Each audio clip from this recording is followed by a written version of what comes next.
all of us, if we haven't already committed a microaggression, at some point in our lives are going to commit a microaggression. So we just need to get that out on the table. It's going to happen, and no amount of pussyfooting or feeling bad about it or trying to not do it, because God knows most of us, I think, genuinely don't want to go out there and hurt other people's feelings. Like, that's not what gets most of us off and makes us happier at the end of the day. I mean, every so often, maybe we'll do it if we're having a really crap day or week, but 9 times out of 10, we don't wake up in the morning and say, hey, how can I undermine individuals or an entire group of individuals? Like, that is a little bit psychopathic, right? That said, we're all going to do it. Microaggressions, we're going to do them if we haven't already done them. And so it's really important to understand how to be able to, take that feedback and then be able to, improve not even ourselves on the insides, although that's huge, but our actions, and make sure that we don't hurt people. So my name's Ria, and I am what I call a courage coach, and I work with people, when it comes to personal development, career leadership, and productivity overall. And more about me: I am a Jewish queer woman who is a super geek. I mean, as you can see, I like geeky t-shirts. I wore this one in honor, of myself, but also in honor of the topic. And before I get started on how to deal with feedback about when we've committed a microaggression and hurt someone else, I want to tell you about how I have absolutely committed microaggressions. And it certainly hasn't been intentionally. So, I just sort of listed my diversity background, as it were. And, I know a lot of people in my position would sort of be like, oh, well, I have all of these different sort of marginalized identities intersecting, and therefore I could never possibly put my foot in my mouth. And I am here to tell you that absolutely, yes, we can. And I, in particular, am very good at shoving my foot into my mouth all the way down at my butthole with the best of intentions. And I worked really hard to do that less in my life, but it still happens because we're bounded people. There's only so much that we can know or understand or imagine about the world around us. And the more we try to push ourselves and grow, the more we're going to hit up against things we're not familiar with. So we are going to put our foot in it, and we are going to microaggress. And those are times where there's a huge opportunity to figure out how to be and act in better ways and grow ourselves and our impact on the world.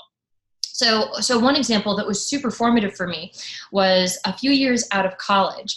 I had decided to turn down an offer at a big nonprofit near my alma mater. And instead, I decided to work retail in a tea shop because it just seemed cooler. So that was potentially not the best long-term decision, although I think it was a good decision.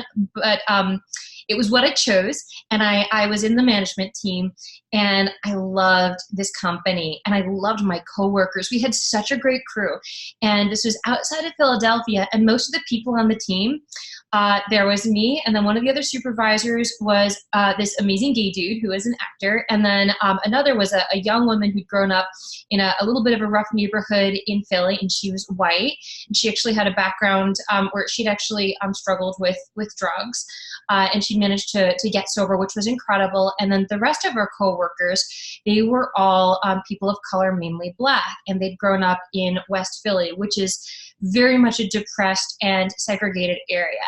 And I'm someone who, I grew up in rural Massachusetts, which does exist for those of you who are not familiar with Massachusetts or New England. Forests. There's a swamp behind my parents' house where there are coyotes that love to howl. And they're actually, I just found out from my parents, there are black bear sightings in a Facebook group where people are putting up pictures of the black bears invading people's yards. So if you're curious, check out Groton, Massachusetts. But I grew up in this really rural area where I was actually the diversity voice in my school because I was Jewish, and my mom used to go in and teach all the kids about Hanukkah, and it was like, wow, that's weird. You're not Christian.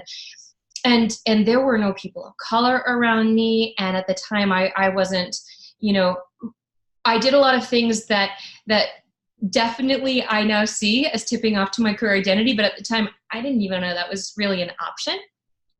So I came from this background where it was very small and very rural, and my parents were very liberal, and I grew up on Star Trek, and those ideals really informed how I lived and grew. But, you know, there's a difference between reading about something and seeing something on TV and then living something. And a lot of times you don't know you're stepping in it until you've already stepped in it. And so that's actually what happened when I worked at this tea shop. I loved my coworkers. I thought they were freaking awesome. And some of them had really tough situations, and they actually weren't able to go to college because they had maybe kids at a young age and they were supporting themselves. And they were like, genuinely, like, they had a lot of times the kind of maturity and grit. I was like, holy shit, I don't know if I could do that in your situation. And so I thought that my emotions and my feelings were getting through in how I interacted with them. But what I didn't realize was I was sort of addressing them in a way that was like very, very white bread, and like not listening to them. And so I was just like, you know, when you're like speaking your truth so hard and you're just like assuming that other people are going to be on your level. And even though I didn't intend it that way, it was like the whole world was revolving around my perspective. And even though like my intent was, honestly, it was good, it was positive, the way it came across, it was just very, very self-absorbed. And I said some things that were hurtful that I didn't even pick up on. I thought that I was fitting in. I thought I was getting to know them. And it wasn't until my boss actually sat me down, and she basically was like, Ria, so we don't know what's happened over the past few weeks. We've changed. I was like, okay. And she was like, you know, I don't know if you mean to be racist, but you're coming across as racist. And I think that, like, unless things really improve, I'm going to have to let you go. And I was just like, I just started crying. And, you know, anyone who's ever been held accountable, I'm going to, because like, I don't even think it's accused, you know, and it, like, at the time, like, I knew I hadn't intended to be racist whatsoever, but it's like, no one's going to say that. No one's going to freaking say that if there's not something that you're freaking doing, right? So I was just like, what did I do? And I asked her very genuinely to walk me through some of the things that I'd done. And they were such small things that had made my team felt that I was racist. And every last one of them was a microaggression. And I did not realize I was committing them. I had no clue. And at the time, this was in the early 2000s, there was not a huge conversation about it. So I was just like, okay, all right, I need to, what do I do? What am I going to do? Should I just like leave this job? And I was like, but I was like, I did not intend to be racist. And like, I need to be better than this. I need to be able to match my actions to my intent. Otherwise, my intent's not useful to anyone. Like, what good is it if I have love, you know, for like people in my heart, if I am in my actions tearing them down, right? And that's what I did over the next few weeks. Is I got like a 2 week grace, you know, where it was like, let's see if you can turn things around. And at the end of the 2 weeks, people were like, were you going through a really hard time like that previous month? Because like, you were just like a total bitch and like, you're great again.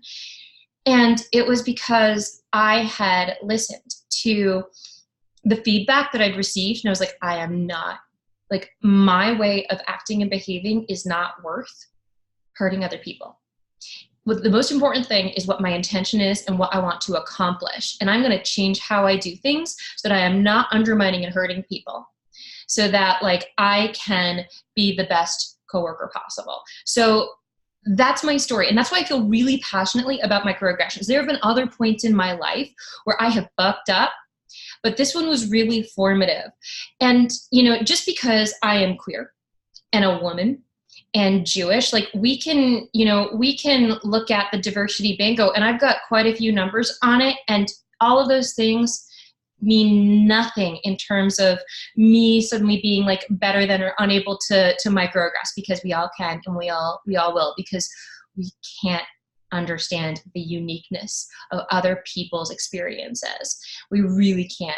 And so I want to talk about just one tactic as someone who's been through it and is like still trying so hard to be able to be there for other people, knowing like what my faults are, when you are confronted with a microaggression, the first thing that you're going to want to do is just like have someone else validate the fact that you're not a total jerk, right? You're going to want that. Like, I wanted that. I was like, I'm not a bad person. I was like, that's what I want to be like. I'm not a bad person. Please tell me I'm not a bad person.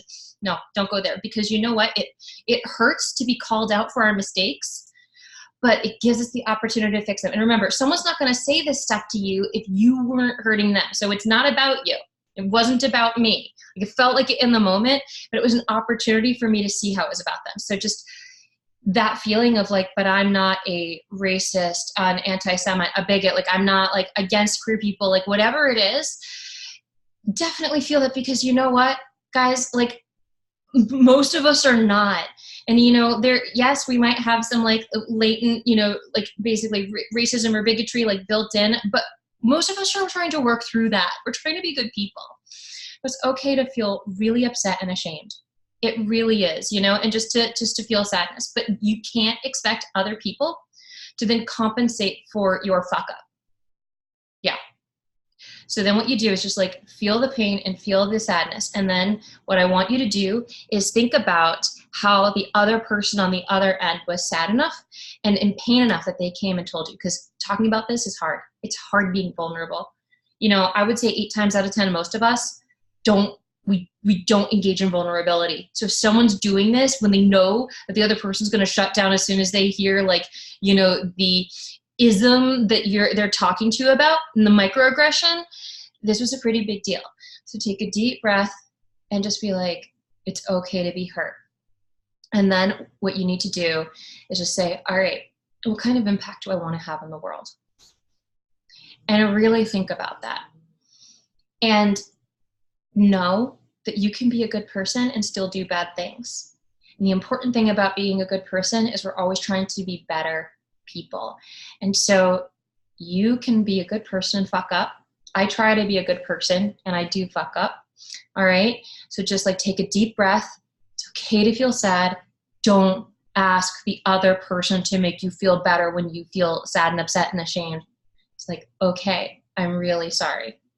This is really upsetting for me to hear. I never intended to do that. So like, can you walk me through what I did? I want to be better. There's a point where it's like, you know what? Don't be like, tell me how to be better. There's an entire internet full of things in Google, and you know what? I'm going to put up additional videos in the long term that can also help you with that. So the person that you hurt, it's not their job to handhold you, right? They're not your mom or dad. That's the job of your parents. And at the end of the day, only your parents sign up to like have you spit in their face and then walk you through why spitting in their face is bad. And I have a story about that later time. I did that to my mom. So just take a deep breath and say, okay, that's really hard to hear. You know, feel your pain, but just like feel it. Don't push it back out. And then say, can you please tell me, like talk to me about what I did? Say, all right, I'm sorry. Like, how did it make you feel? And then remember that. And then after the conversation is over, think about how you can change your actions. Talk to people who you trust to not be yes men and say, all right, these are things that I'm working on, and then working on them. You're going to microaggress. We're all going to microaggress. All right. But we can be better. We can do better. All right. And if you need something to help you through flipping your mindset when you're in those kind of negative moments, I have a free ebook in the links that walks you through how to flip your mindset with 15 easy tactics. Talk to you later.